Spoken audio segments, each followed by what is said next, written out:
안녕하세요. 감성 전달자입니다. 오늘 소개해드릴 책은요. 분홍 립스틱으로 유명한 가수 강혜리자님의 에세이 살려줘서 고마워, 살아줘서 고마워입니다. 어느 날 갑자기 사랑하는 가족이 췌장암 말기, 여명 6개월을 선고받게 된다면 어떨까요? 도무지 상상이 안 되는데요. 저자는 남편의 췌장암 4기, 여명 6개월을 선고받고 647일 동안 43차례 항암 치료를 받으면서도 끝까지 희망을 버리지 않고 다시 일어서기까지의 과정을 책 속에 담아냈습니다. 부부의 사랑과 눈물로 이뤄낸 이 기적 같은 스토리. 지금부터 책 속 일부분을 들려드릴게요. 왜 이런 일이 우리에게 생겼을까? 2021년 3월 29일 오후 3시 36분 췌장암 4기, 여명 6개월. 태어나서 이제껏 거짓말 조금 보태 평생 한 번도 아픈 적 없었다던 남편. 그가 지난 몇 주 동안 배가 아파서 밥도 못 먹고 소화도 못 시키고 변비로 고생을 했습니다. 웬일이지?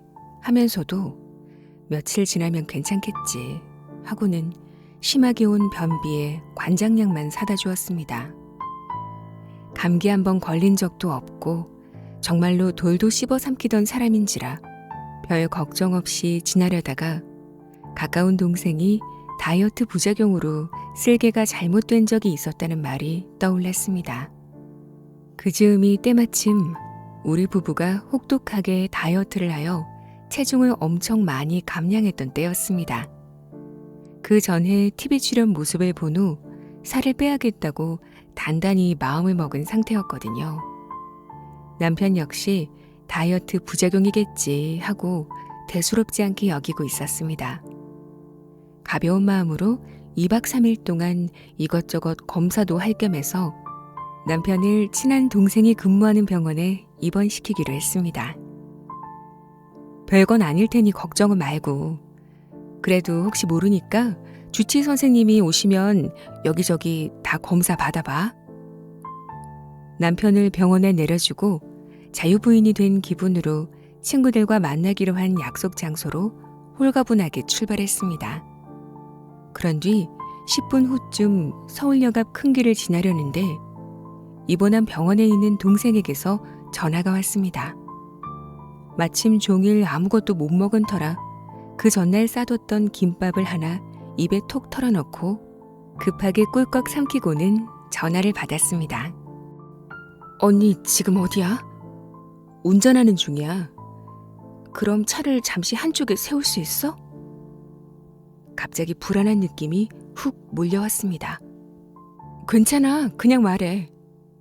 언니, 잘 들어야 해. 후배는 담당 주치의 선생님께서 보호자를 급하게 다시 부르라고 하셨다면서 마음 단단히 먹고 빨리 돌아오라고 하는 겁니다. 잠시 모든 것이 멈춘 듯 막막해졌습니다. 그러마 하고는 전화를 끊고 얼른 차를 돌려 돌아가야지 하면서도 머릿속이 멈춘 듯 했습니다. 병원에서 나선 지 10분밖에 안 지났는데 분명히 10분만 차를 몰아 되돌아가면 되는데 어디로, 어떻게, 어떤 길로 돌아갔는지도 모르겠더군요.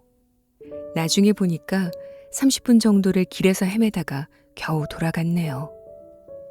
차는 주차장 아무 곳에나 세워두고 담당 선생님 진료실로 들어가니 차분히 말씀하십니다. 일단 앉으시죠. 그냥 서서 듣겠어요. 말씀해 주세요. 그러면 잠시 벽에 기대기라도 하시죠. 환자분 복부 초음파를 찍었는데 췌장암 4기, 그러니까 말기 6개월 남았습니다.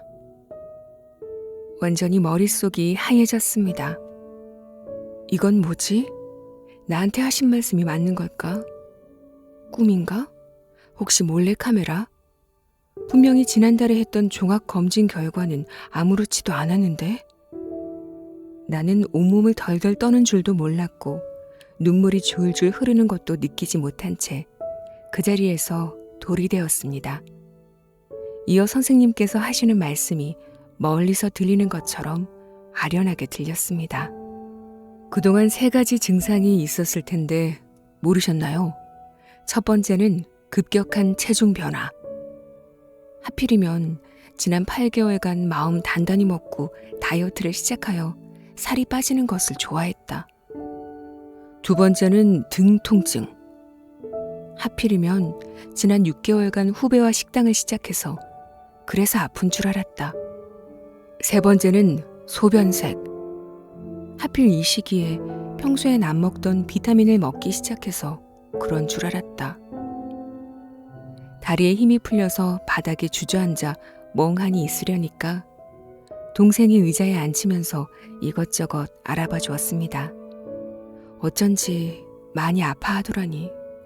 어쩐지 병원에 들어오니 동생이 형부 눈이랑 얼굴에 황달기가 있다고 입원하면 이것저것 암검사도 하라고 권하더라니.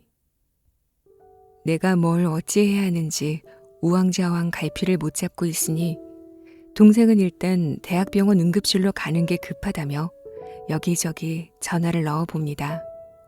그런데 코로나19 때문인지 받아주는 병원이 없습니다. 그냥 길에서 쓰러진 척하고 119 구급대를 불러 실려가야 하나? 이런저런 생각을 하던 중에 동생이 필요한 서류를 모두 챙겨왔습니다. 병원에서 퇴원하라는데? 화장실에 가서 10여 분 진정을 하고 눈물의 흔적을 감추려 애를 쓰고 있는데 남편에게서 의아한 목소리로 전화가 오네요.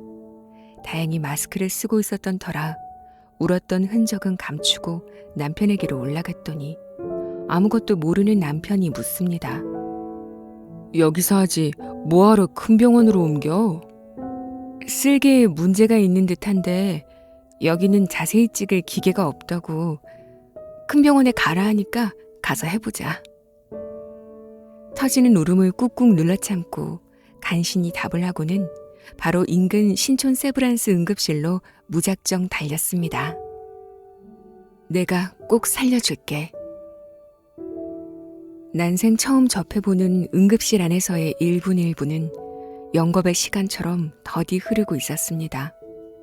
얼마나 지났을까? 앞서 저를 진정시키던 간호사 선생님께서 급하게 오시더니 먼저 오신 환우분들 사이에서 남편을 찾아 데리고 가셔서 초음파와 엑스레이를 찍고 돌아왔습니다.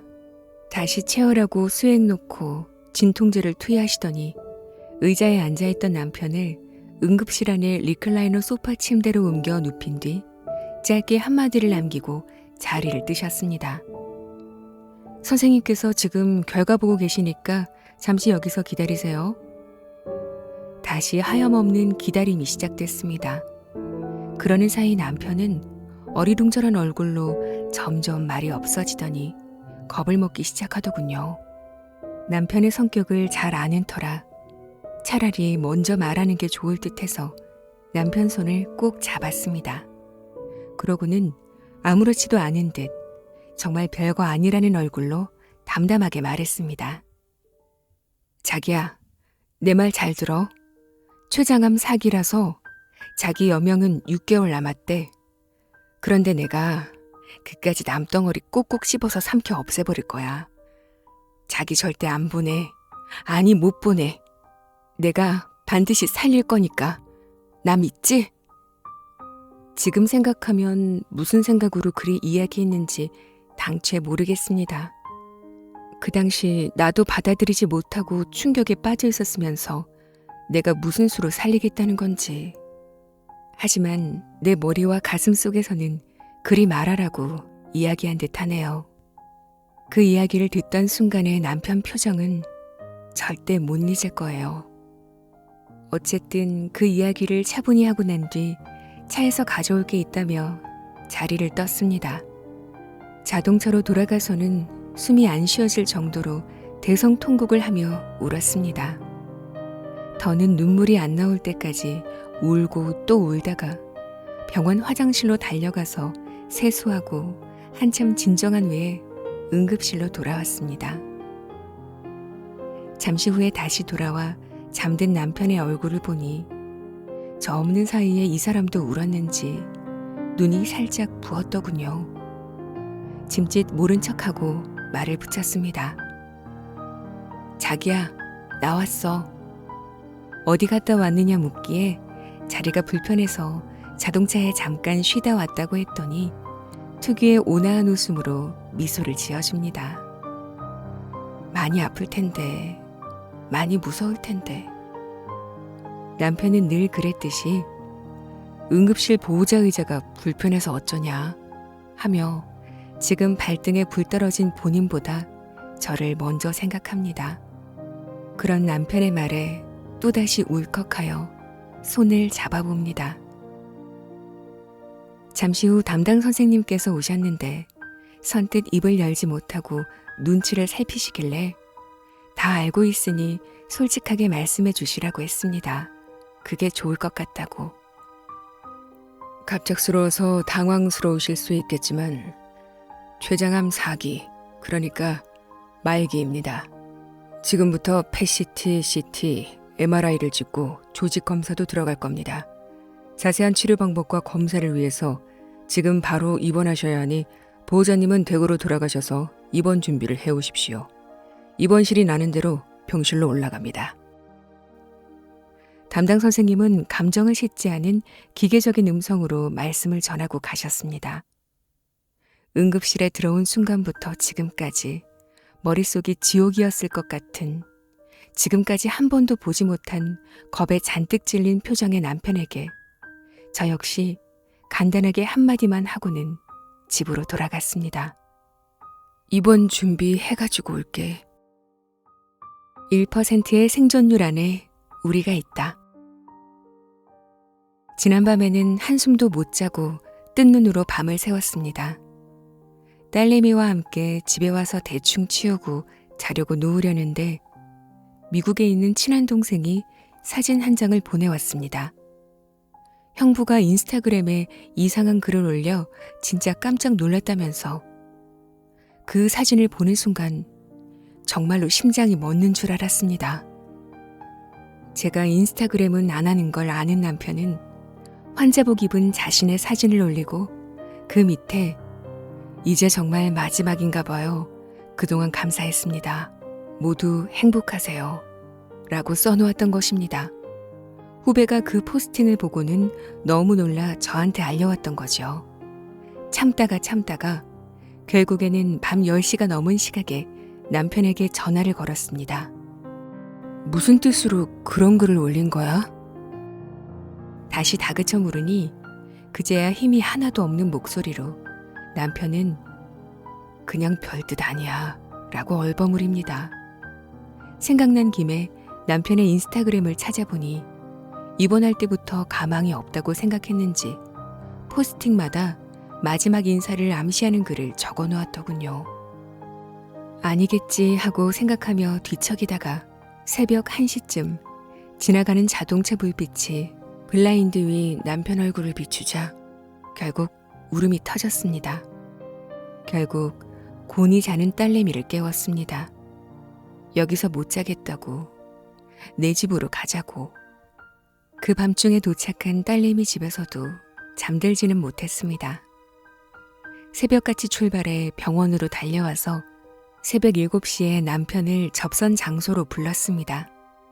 얼굴을 봐야 안심이 되겠더군요. 그 글들을 올렸을 때는 얼마나 무서웠을까요? 얼마나 외로웠을까요? 접선 장소로 내려온 남편을 아무 말 없이 한참 동안 꼭 끌어안고 있었습니다. 그런 다음 담담한 얼굴로 마주 앉아 머쓱한 무표정으로 서 있는 남편에게 진지하게 내 마음속 이야기를 전했습니다. 만약에 정말로 가능성이 없다 하면 그냥 그 힘들다는 항암 치료는 포기하자. 남은 시간 동안 진통제로 견디면서 맛난 음식 먹고 좋은 곳에나 다녀볼까? 그러고 싶어. 우리도 남들 다 한다는 자연 치료를 해볼까? 하지만 나는 당신만 괜찮다면 힘들더라도 주치의 선생님 말씀을 믿었으면 해. 당신과 나, 그리고 주치의 선생님, 이렇게 셋이서 세발 자전거의 페달을 계속 밟듯이 치료받았으면 싶어. 물론 자연 치료로 나은 분도 계시지.